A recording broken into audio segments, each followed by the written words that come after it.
నవ్వనిచ్చి నవ్వనిచ్చి నవ్వనిచ్చి నవ్వనిచ్చి నవ్వేవాళ్ళం, నవ్వనిచ్చి ఎగతాళి చేసేవాళ్ళం చేయనిచ్చి ఒక్క కోటింగ్ ఇస్తే ఆ మూతులన్నీ వంకర్లు పోతాయి, మన తల పైకెత్తబడిద్ది. నవ్వే మూతులన్నీ వంకర్లు పోతాయి, హేళన చేసి అపహాస్యం చేసే మొఖాలన్నీ చిన్నపోతాయి. అవమానం పొందిన తన బిడ్డ తల నా దేవుడు ఎత్తుతాడులే, నువ్వు తల ఉంచుకునే అవసరం లేదు, నేనున్నా నీకంటాడు ఆయన. మొట్టమొదటిది, మనము మన దేవుని ఎరిగి ఉండాలి. రెండవది, మన దేవుని మనం ఎరిగి ఉంటే సిగ్గుపడము అన్నాను. ఇప్పుడు చాలామంది దుఃఖం, బాధ, వేదన ఏంటంటే సిగ్గు గురించే. అప్పులోళ్ళు వచ్చి ఎక్కడ తిడతారో, వాళ్ళు వచ్చి ఎక్కడ నిలేస్తారో, అబ్బో అవమానం తట్టుకునే కంటే చచ్చిపోవటం మంచిదిరా బాబు అని మొన్న తమ్ముడు ఎలికల పేస్ట్ తిన్నాడు. ఎందుకు చేసావు నాన్న ఈ పని అంటే, అప్పులోళ్ళు కూడా ఒత్తిడి ఎక్కువైపోయిందన్న, తట్టుకోలేకపోయాను, అవమానపరుస్తున్నారు, ఇక బతకటం వేస్ట్ అనిపించిందన్న, ఆ సిగ్గు తట్టుకోలేక తినేశాను. చాలామంది దిగులుతో బతికేది సిగ్గు కోసమే. పిల్లలు అవమానకరంగా బతుకుతున్నారు, నలుగురు ఓస్తున్నారు, సిగ్గుతో చచ్చిపోతున్నాను. ఈ భర్త మార్పు చెందలేదు, నలుగురు ఓస్తున్నారు, సిగ్గుతో చచ్చిపోతున్నాను. అప్పుల పాలయ్యాను, నలుగురు నాలుగు మాటలు అంటున్నారు, సిగ్గుతో చచ్చిపోతున్నాను. కష్టపడి చదివాను, ఉద్యోగ ప్రయత్నం చేస్తున్నాను, ఎన్ని ప్రయత్నాలు చేసినా ఉద్యోగం రావట్లా, ప్రతి ఒక్కడు ఇంకా రాలేదా ఇంకా రాలేదా ఇంకా రాలేదని అవమానపరుస్తున్నారు, సిగ్గుతో చచ్చిపోతున్నాను. వివాహమైంది, 10 ఏళ్ళైంది, 12 ఏళ్ళైంది, పిల్లలు లేరు, ఇంకా పుట్టలేదా అని శుభకార్యాలకు నన్ను రానివ్వకుండా, మంచి కార్యాలు నన్ను చేయి వేయనీయకుండా నన్ను అడ్డగిస్తూ ఉన్నారు, అవమానపరుస్తూ ఉన్నారు, సిగ్గుతో చచ్చిపోతున్నాను అని ఇలా రకరకాల కారణాలను బట్టి సిగ్గుపడతా ఉంటారు, దిగులు పడతా ఉంటారు. ఎవరన్నా ఏమన్నా అనుకుంటారేమో. కుటుంబాల్లో పరిస్థితులు వ్యతిరేకంగా మారిపోయినాయి, నలుగురు నవ్వేసుకుంటారేమో అనే సిగ్గు. కేసుల పాలయ్యాను, నలుగురు ఏమనుకుంటారో అనే సిగ్గు. ఇలా అనేక కారణాలను బట్టి మనం సిగ్గుపడతా ఉంటాం, దిగులు పడతా ఉంటాం, దుఃఖపడతా ఉంటాం, బాధపడతా ఉంటాం, భయపడతా ఉంటాం. అవునా కాదా? ఎగ్జామ్స్ రాశాను, ఫెయిల్ అయితే ఇంట్లో గొడవ ఉండదు, కానీ బయట వాళ్ళ అవమానాలు తట్టుకోలేను, దేవుడా నన్ను పాస్ చేయి. ఎందుకు? సిగ్గు కోసం. ఫెయిల్ అయిందనుకో, ఫెయిల్ అయ్యావా, అరే బాగా చదువుతావు గాను, రకరకాలుగా కొంతమంది ఎంకరేజ్ చేసి మాట్లాడేవాళ్ళు ఉంటే, కొంతమంది డిస్కరేజ్ చేసేవాళ్ళు ఉంటారు. కాబట్టి అందరి గొడవ అదే. సరైన వస్త్రం లేకపోతే సిగ్గుపడతారండి. నేను ఫలానా ప్రాంతానికి వివాహానికి వెళ్ళాలి, మంచి బట్ట నాకు లేదని ఏదో వంక చెప్పి ఎగ్గొడతారు, వస్త్రం సరిగా లేదని. దేవుని సన్నిధి కూడా సరైన వస్త్రం లేదని సిగ్గుపడే వాళ్ళు ఉన్నారు. ఇట్లా మనం సిగ్గుపడేదానికి అనేక సమస్యలు కారణాలు, అనేక ఇబ్బందులు కారణాలు.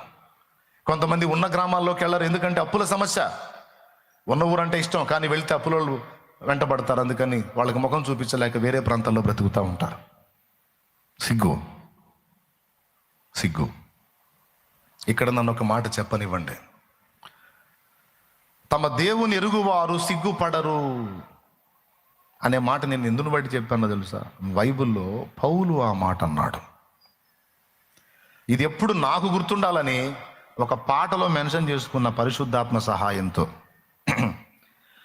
నేను నమ్మిన వానిని ఎరుగుదును, సిగ్గుపడనెన్నడు. నేను నమ్మిన వానిని ఎరుగుదును, సిగ్గుపడనెన్నడు.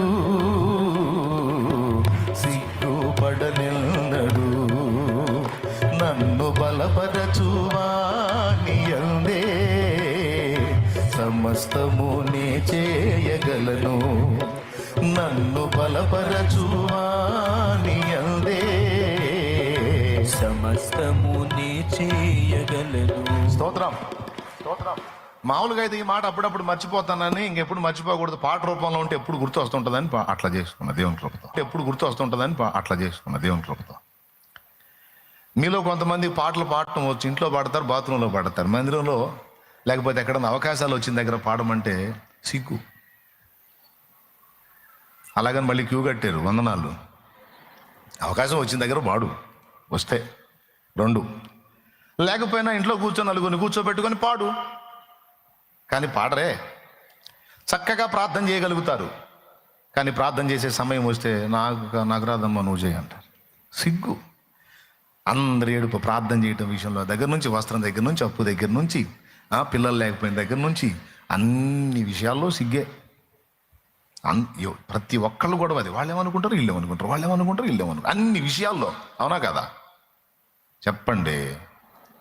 కొంతమంది అయితే నల్లగా పుట్టినందుకు సిగ్గు, అర్థం చూసుకోడు. అర్థం ఉంది కాస్త సరి చేసుకోవచ్చు. సరి వద్దులే పారా బాబా, నా బాబు చూస్తే నాకే భయం పుట్టేది, వద్దులేపో. రంగును బట్టి సిగ్గు, ఎత్తు తక్కువ ఉన్నామని సిగ్గు, రకరకాల పాప వాళ్ళ ఆకృతిని బట్టి సిగ్గు, అవిటితనాన్ని బట్టి సిగ్గు, తమకున్న అంగవైకల్యాన్ని బట్టి సిగ్గు, బలహీనతను బట్టి సిగ్గు. బిడ్డ, ఈరోజు ఇలా ఎన్ని విషయాలలోనూ, ఏ విషయంలోనూ సిగ్గుపడుతున్నావు? భర్త నిన్ను దూషించాడు నలుగురులో అని సిగ్గు, అవమానం ఫీల్ అయ్యి ఆత్మహత్యలు చేసుకుంటారు కొంతమంది. నన్ను అన్నాడు భార్య అన్నదని సిగ్గు, అందును బట్టి కొంతమంది రైలు కింద తలబెట్టిన వాళ్ళు ఉన్నారు. ఆ అమ్మాయి ఎంత మాట నాకు, నేను ఎందుకు బతుకుతా పోతా అని పోయిన వాళ్ళు ఉన్నారు. ఇదంతా సిగ్గుగోల. ఇప్పుడు కొన్ని చెప్పా, ఇంకా తవ్వుకుంటూ పోతే ఇన్ని వస్తాయి మనం సిగ్గుపడే కారణాలు. స్తోత్రం చెప్పండి. అవునా కాదా? కానీ పౌలు ఏమన్నాడు? ఎక్కడన్నాడు? 2 తిమోతి 1:12 చదువునానా, స్క్రీన్ మీద కూడా ఏనా? తిమోతికి రాసిన 2వ పత్రిక 1:12. ఆ హేతువు చేత ఈ శ్రమలను అనుభవించు. 1:12 చదువుతున్నాడు. 2 తిమోతి 1:12. ఆ హేతువు చేత ఈ శ్రమలను అనుభవించుచున్నాను గాని నేను నమ్మిన వాని ఎరుగుదును గనుక సిగ్గుపడను. అది నేను నమ్మిన వానిని ఎరుగుదును గనుక సిగ్గుపడను. ఎంత అద్భుతమైన మాట అమ్మా, ఎంత అద్భుతమైన మాట. ఇప్పుడు నువ్వు ఎన్ని విషయాల్లో సిగ్గుపడుతున్నావో ఒక్క మాట నన్ను చెప్పని. నీ దేవుని నువ్వు సరిగ్గా కానీ ఎరుగుంటే ఎన్ని అవమానకరమైన పరిస్థితులు నీకెదురైనా సిగ్గు అనేది నీ దరి చేరదు. ఆ సిగ్గు స్థానంలో చిరునవ్వు ఉంటుంది. అది ఆ సిగ్గు స్థానంలో ఏముంటుంది? చిరునవ్వు. సిలువమూర్తి కృపను జాట సిగ్గుపడని సేవా, సిలువమూర్తి కృపలు జాట సిగ్గుపడని సేవా, సిలువ నిందలను భరించి శిరము వంచి మురియు సేవ, శిరము వంచి మురియు సేవ, మధుర మధుర మధుర సేవ, యేసు ప్రభు సేవ, మధుర మధుర.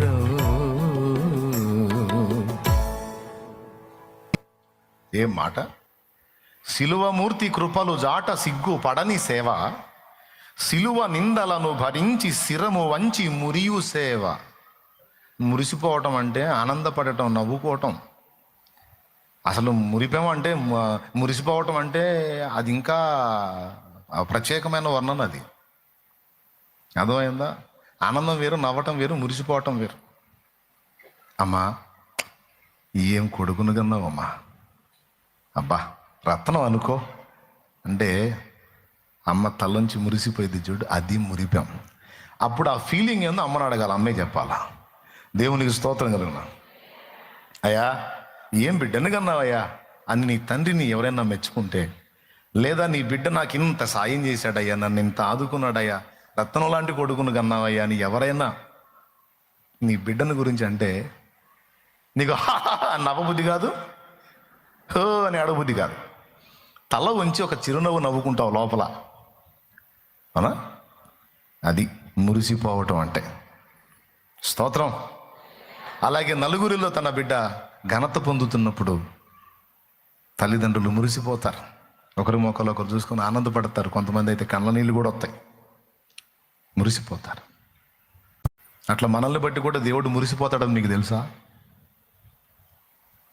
అట్లాగే భక్తుడు అంటున్నాడు, సిలువమూర్తి కృపను జాట సిగ్గు పడని సేవ, సిలువ నిందలను భరింప శిరము వంచి మురియు సేవ. ఆహా దేవా, నీ నామం నిమిత్తం దూషణ పొందే భాగ్యం నాకే ఇచ్చావా? ఎంత ధన్యుణ్ణి ప్రభు. నీ నామం నిమిత్తం 4 మాటలు పడటం నాకే దక్కింది తండ్రి, నీకు స్తోత్రం అని తలొంచి ఇదొక సంపద అని మురిసిపోతారట. దేవుణ్ణి ఎరిగిన వాడు సిగ్గు ఫీల్ అవ్వడు. ఎందుకో చెప్తా. ఎందుకు సిగ్గు ఫీల్ అవ్వడంటే, తన దేవుడు ఎంతటి వాడో, ఎంతటి కార్యాలు చేయగలడో తను ఎరుగున్నాడు గనక తనను అవమానపరిచే నలుగురి ముందు నవ్వుకుంటాడు. అవమానపరిచి నలుగురు నవ్వుకుంటే, నవ్వండ్రా నవ్వండి, మీ నవ్వులే నాకు కావాలి. ఈరోజు మీరు నవ్వే నవ్వులనే పువ్వులుగా మార్చి దేవుడు నాకు దండ గుట్టి చేస్తాడ్రా. మీ నవ్వులనే పువ్వులుగా మార్చి ఆ పువ్వులను దండగా అల్లి నా మెడను వేస్తాడు. అది పాట. నీవు మోసిన నిందకు ప్రతిగా పూదండ ప్రభువు ఇచ్చునులే, నిందిన వేదనలన్నీ త్వరలో తీరిపోవునులే. నీవు మోసిన నిందకు ప్రతిగా పూదండ ప్రభువు చునులే, నీవు పొందిన వేదనలన్నీ త్వరలో తీరిపోవునులే. నీ స్థితి చూసి నవ్విన వారే సిగ్గుపడే దినమొచ్చేనులే. నీ స్థితి చూసి నవ్విన వారే సిగ్గుపడి దినమొచ్చేనులే. విడుదల సమీపించెను, నీకు వెలుగు ఉదయించును. విడుదల సమీపించెను, నీకు వెలుగు ఉదయించెను. చెమ్మగిల్లు కళ్ళలోన కన్నీళ్ళెంత కాలం, కష్టాల పాటలోని సాగదు పయనం. విడుదల సమీపించెను, నీకు వెలుగు ఉదయించును. విడుదల సమీపించెను, నీకు వెలుగు ఉదయించును. దేవునికి మహిమ.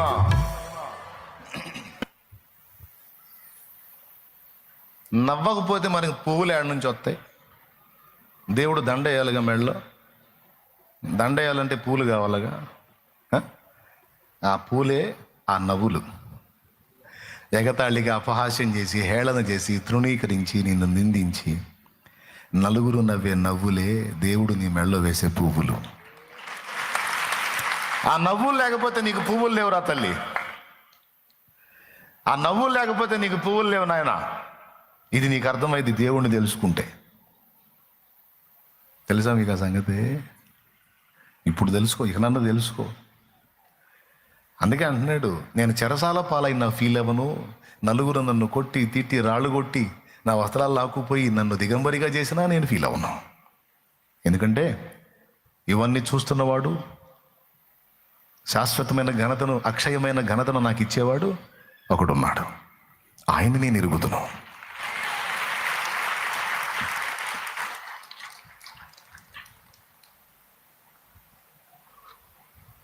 నవ్వండి.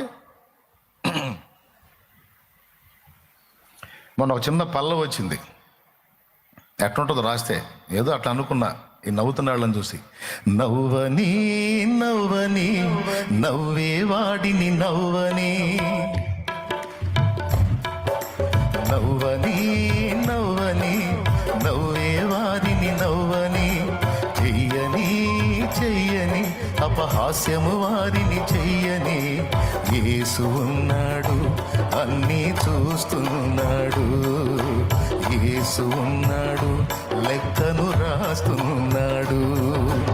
యేసు ఉన్నాడు, అన్నీ చూస్తున్నాడు. యేసు ఉన్నాడు, లెక్కను రాస్తున్నాడు. నవ్వని నవ్వని నవ్వే వారిని నవ్వని, చెయ్యని చెయ్యని అపహాస్యము వారిని చెయ్యని. యేసు ఉన్నాడు, అన్నీ చూస్తున్నాడు. యేసు ఉన్నాడు, లెక్కలు రాస్తున్నాడు. ఎవరు లెక్కవాడికి. దేవునికి స్తోత్రం. బాగుందా ఒరే?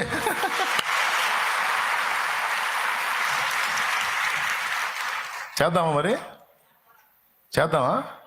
పల్లవే రాసింది, ఇంకా చరణాలు కాల. నాకేం ఉదారం ఆగదు, బయటపడ్డా. దేవునికి స్తోత్రం. ఇప్పుడు ఈ కటింగ్లు పోతాయిగా, చాలే మన కొత్త పాఠాన్ని. దేవునికి మేము వెలుగును గాక. చెప్పండి స్తోత్రం, చెప్పండి గట్టిగా. ఎందుకు ఈ మాట చెప్తున్నానంటే, ఆనాడు ఎన్నో అవమానాలు పడ్డాడు పౌలు. ఆనాడు ఎన్నో అవమానాలు పడ్డాడు పౌలు గారు. అన్ని అవమానాలు పడిన పౌలుకి ఈ 1900 సంవత్సరాలుగా దేవుడు ఘనత ఇస్తానే ఉన్నాడు.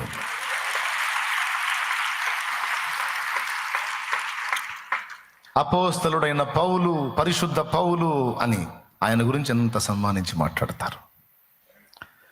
ఏమంటే స్టార్లు ఉన్నారు, సినిమా యాక్టర్లు.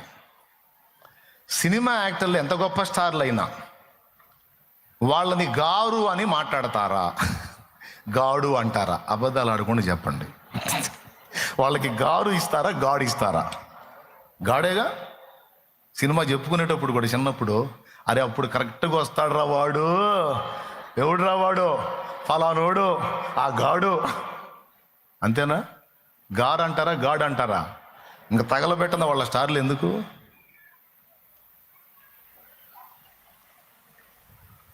అది కూడా ఒక తరమే. కానీ దేవుడు తన పరిశుద్ధులకి ఇచ్చిన గౌరవం చూడు. నీతి కిరీటం దర్శించిన పరిశుద్ధ పౌలు. అబ్బా,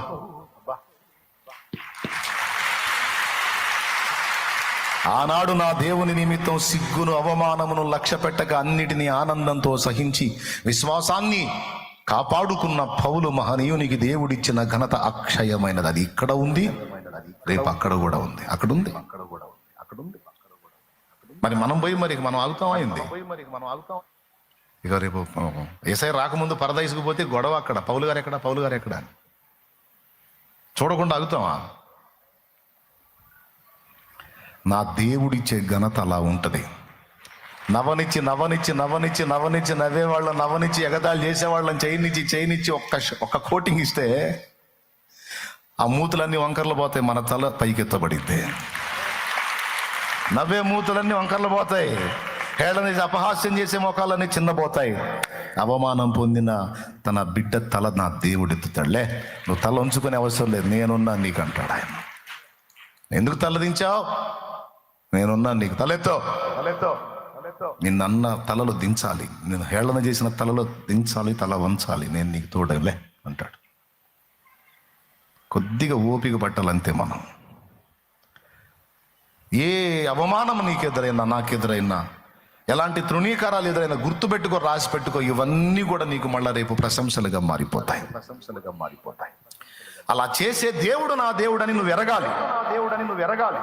ఈరోజు నీ బిడ్డల్ని బట్టి నువ్వు కృంగిపోతుండొచ్చు, నీ బిడ్డల పరిస్థితులను బట్టి నువ్వు అల్లాడిపోతుండొచ్చు, ఏడుస్తుండొచ్చు, వాళ్ళు ఎదుర్కొంటున్న అవమానాలు, వాళ్ళని గురించి నలుగురు అంటున్న మాటల్ని బట్టి నువ్వు కుమిలిపోతుండొచ్చు. కానీ ఒక్కటి గుర్తుపెట్టుకో, నా దేవుని బట్టి నువ్వు కలత చెందొద్దు, నా దేవుని బట్టి ధైర్యం తెచ్చుకో, సిగ్గు ఫీల్ అవ్వద్దు.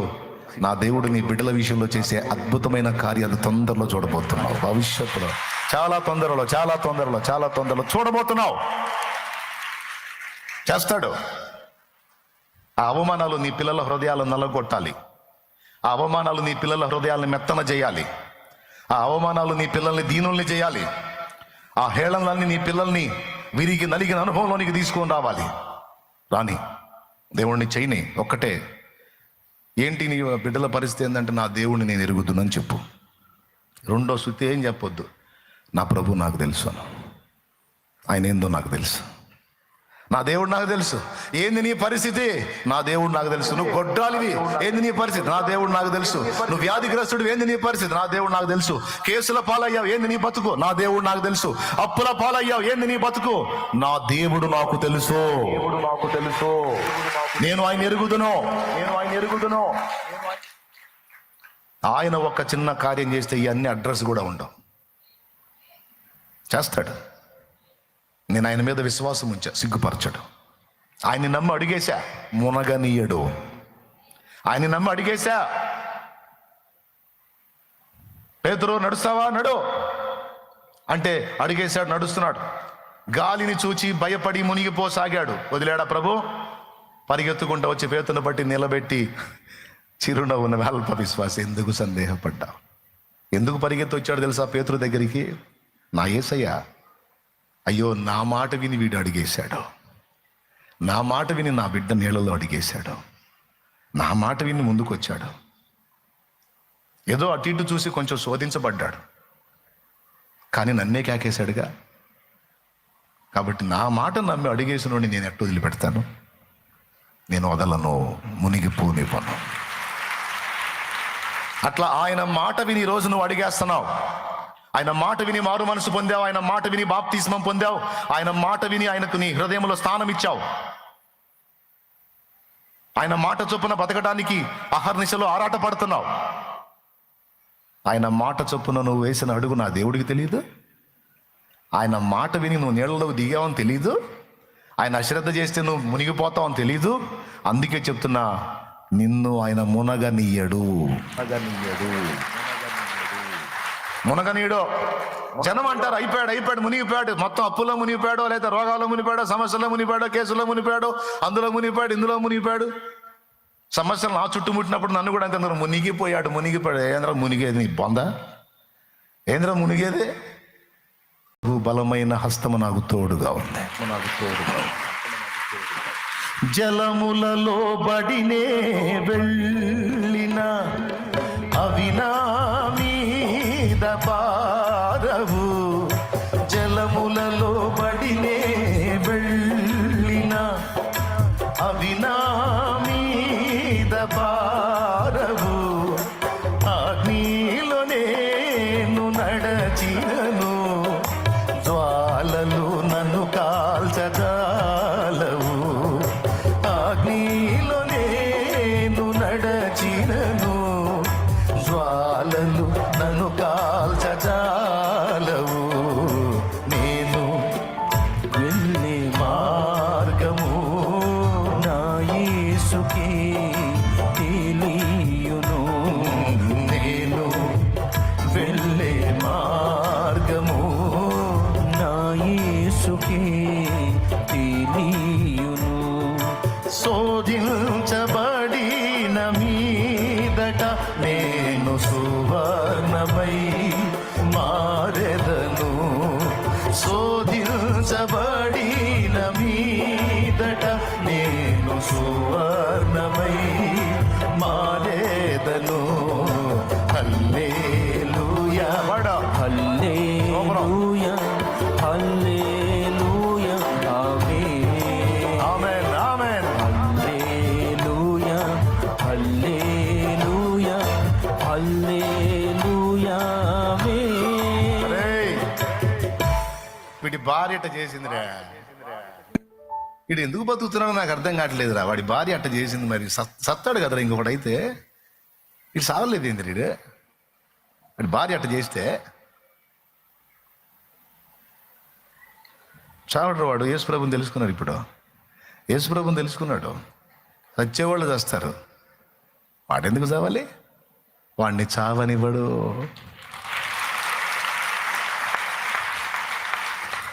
ఈ అమ్మాయి భర్త ఎట్లా చేశాడు, వాడంత ఇది అది ఎందుకు బతుకుతుందో? పిల్లలు అట్లా ఎందుకు బతుకుతున్నారు వీళ్ళు? నేను చెప్తున్నాను బిడ్డ, ఏ పరిస్థితిని బట్టి నువ్వు సిగ్గుతో నలుగుతున్నా, నువ్వు దేవుణ్ణి ఎరిగుంటే సిగ్గును గెలవగలుగుతావు. ఒకవేళ నువ్వు అనవసరంగా నువ్వు దరిద్ర పనులు చేసుకొని దరిద్రం తెచ్చుకొని పడ్డ బాధలైనా సరే, ఇప్పుడు దావీదు ఉన్నాడు. సింపుల్, ఈజీగా మనకి అర్థమైంది. చక్కగా గొర్రెలు కాసేవాడిని సింహాసనం ఎక్కించాడు, రాజుని చేశాడు. రాజు అయిన తర్వాత డబ్బు వచ్చింది, ఐశ్వర్యం వచ్చింది, పొగడ్తలు వచ్చినాయి, ఘనతలు వచ్చినాయి, గుర్తింపులు వచ్చినాయి, భజనలు వచ్చినాయి. చాలామంది ఇవన్నీ కావాలని కోరుకుంటారు, వస్తే అయిపోతారు. అందుకే దేవుడు ఇయ్యంది. నాకీ నాయన, నాకీ నాయన, నాకీ నాయన, నాకీ నాయన, నాకీ నాయన. ఏం నాయన నీకి నాకి? ఒకటే కూడా మోకాళ్ళేసిన కానీ నన్ను దీవించో, నన్ను ఆశీర్వదించో, నన్ను పైకి లేపో, నన్ను కింద పడేయో అని. దేవుడు నమ్మదగిన వాడు. చాలా ప్రార్థనలకు జవాబు ఈడు పిచ్చి మహారాజు. మన మంచికే. ఇవి అడిగిన వాటి కనుక జవాబులు ఇచ్చామంటే పోతాం, ఇచ్చాడంటే పోతాం. ఎంత కావాలో అంతే ఇస్తాడు. చాలా మంది డబ్బు లేనప్పుడు దీనంగా ఉన్నారు, డబ్బు వచ్చినాక నాశనం అయ్యారండి. డబ్బు రాకముందు ప్రార్థనా పరులుగా ఉన్నారు, దేవుని సన్నిధిని గౌరవించారు, ఎప్పుడు దేవుని మహిమపరిచేవాళ్ళు. డబ్బు వచ్చిన తర్వాత మొత్తం అది మానుకున్నారు. చాలా మంది దీన స్థితిలో ఉన్నప్పుడు దేవునికి చాలా విధేయత కలిగి, భయం కలిగి, భక్తి కలిగి దేవుని చిత్తం నెరవేర్చారు. కానీ వాళ్ళకు ఘనత, గుర్తింపు, గౌరవం, సమృద్ధి వచ్చి బాధ అనేది తొలగిపోయిన తర్వాత వారు అనుభవాలన్నీ పోగొట్టుకున్నారు.